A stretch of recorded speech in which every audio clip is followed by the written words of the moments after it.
On a cold winter night in Juneau, Alaska, tragedy struck a family. James and Anne Benolken were found brutally murdered in their own home. The case has remained unsolved for over 3 decades, leaving many questions unanswered and a community in fear.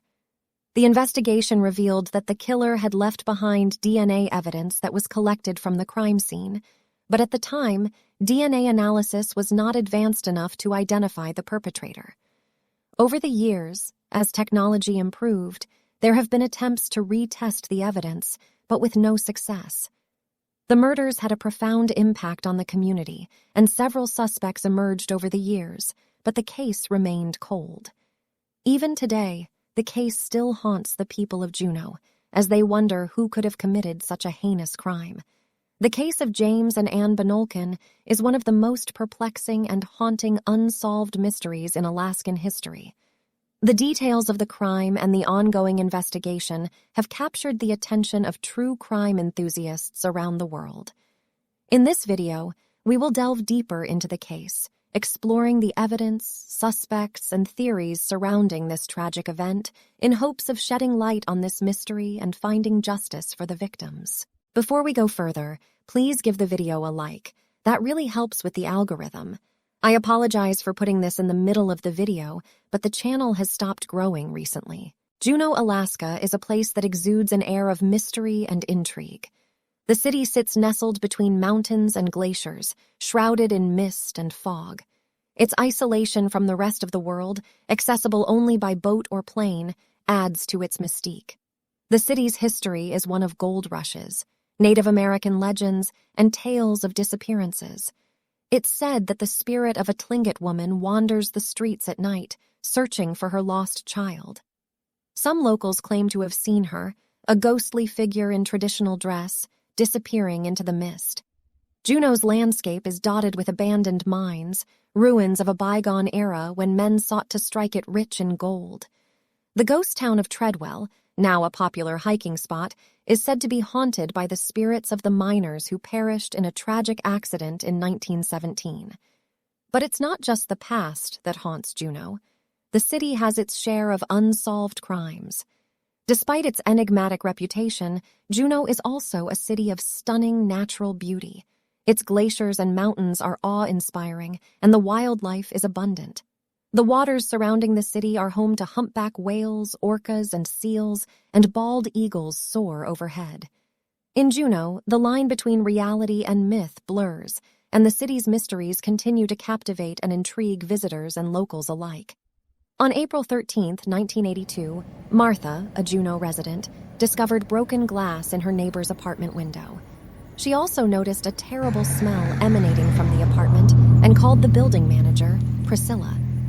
They entered the apartment and discovered the horrific scene of both James, aged 63, and Anne, aged 61, Benolken bound, beaten, and stabbed to death. The victims appeared to have been violated, and both had died at least 9 days before their bodies were found. When police arrived at the scene, the stench of the decaying bodies was overwhelming. Detectives found the apartment cluttered and filthy, with old linoleum covering the floors. When officers attempted to remove pieces of the flooring for closer analysis, the ancient linoleum crumbled into dust. The crime scene was already messy, and police further contaminated it when they broke out windows to let in fresh air.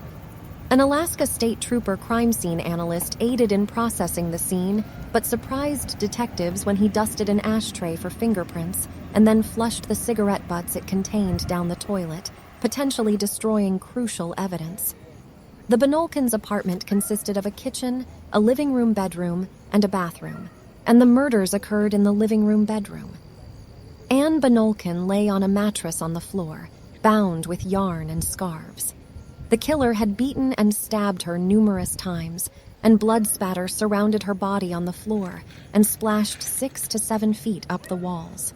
A broken knife blade was found underneath her body, and she had sustained over 60 stab wounds. Police collected a black hair from between her legs, suggesting that the killer had violated her. The police found James's body with his pants pulled down, indicating that he too had been violated. The killer had beaten and stabbed James multiple times. The police found a foreign hair on James's body and collected semen and blood from his pants. Though this was before the advent of DNA analysis, the samples were preserved and sent to the FBI laboratory. A 16-year-old girl residing in the adjacent apartment informed the police that she had heard Anne and James walking up the stairs to their apartment on the night of April 4th. 2 men accompanied them, and Anne seemed to be struggling, so the men helped her back to her apartment. Anne repeatedly thanked the men, stating that she or someone she knew had been R-word, but it was unclear if the incident had occurred that night or in the past. I apologize for the censorship, but YouTube hasn't been suggesting any of my videos lately, so I have had to self-censor. Anne and James Benolken were known to be heavy drinkers and lived on a small, fixed income. They were also familiar faces in the homeless community in Juneau. The medical examiner estimated that the Benolkens had been dead for around 9 days when they were found.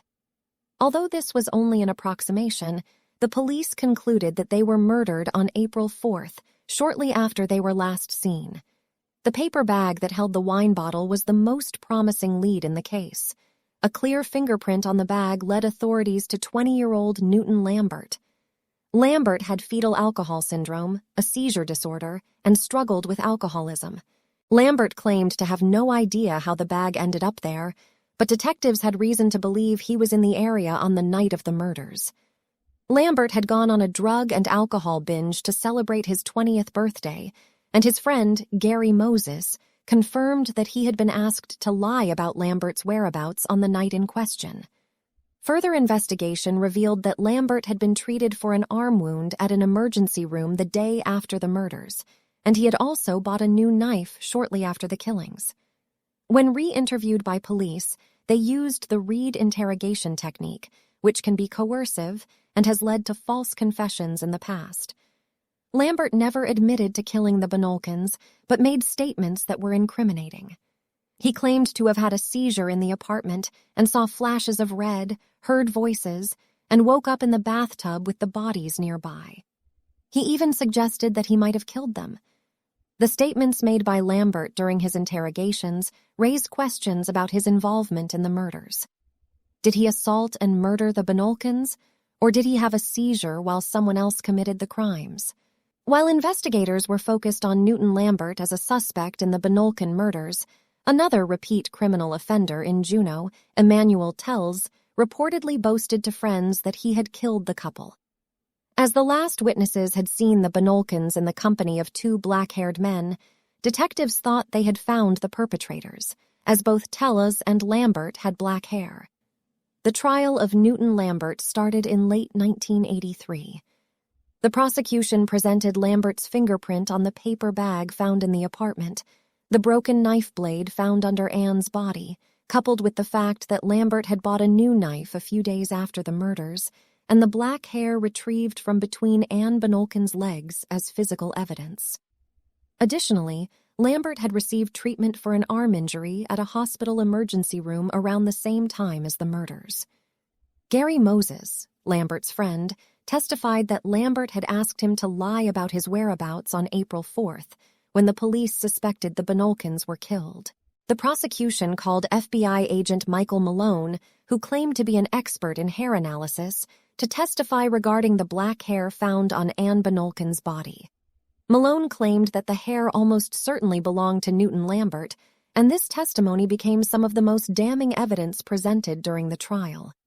Malone argued that there was only a 1 in 5,000 chance that the hair did not belong to Lambert, but he offered no evidence to support this claim.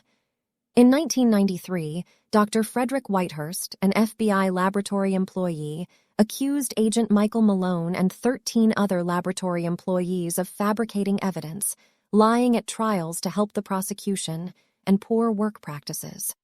In 1997, the Department of Justice's Office of the Inspector General upheld Whitehurst's accusations and cited Malone as one of several employees who conducted inaccurate tests and made false statements. Malone resigned before the FBI could fire him, but his false testimony still affects hundreds of cases across the country. Malone was once considered a leading expert in hair fiber analysis, but he had lied about the amount of information that a scientist could obtain from visually examining a hair fiber.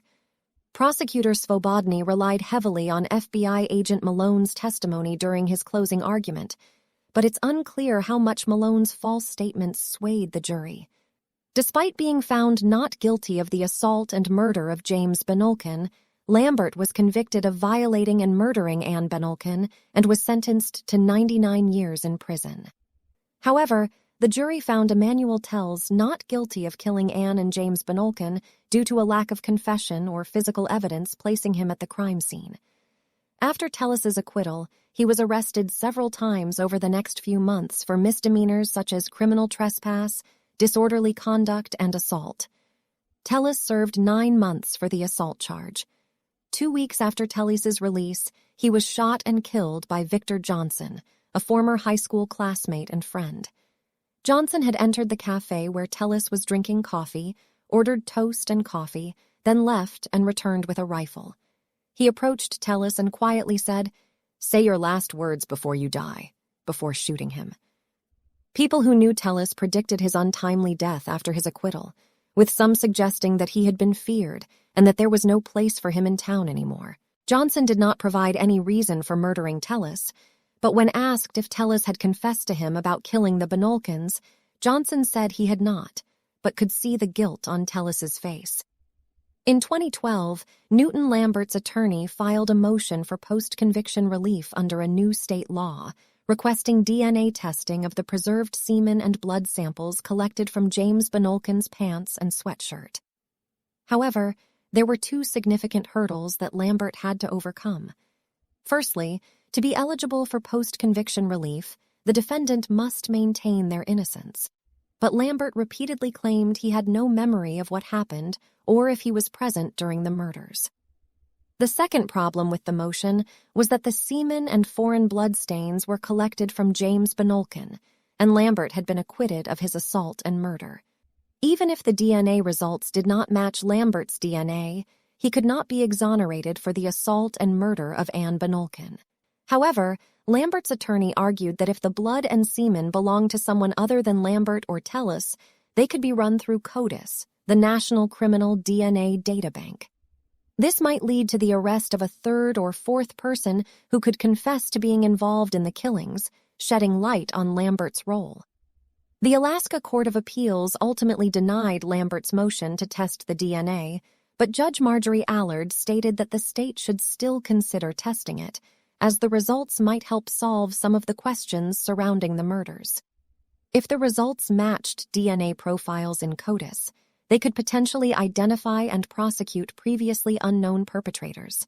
It remains unclear who killed the Benolkens. While a jury acquitted Emmanuel Tells, his execution at the hands of a former friend suggests that his guilt was widely believed. Lambert, too, cannot say for sure if he was involved. He claimed to have no memory of the events and woke up in the Benolkens' bathtub. If he did not commit the murders, he was simply in the wrong place at the wrong time. Alaska's budget constraints may explain why prosecutors are hesitant to test DNA from a 30-year-old crime. Although the test itself is not costly, the potential expenses from further trials and appeals if new suspects are found are concerning.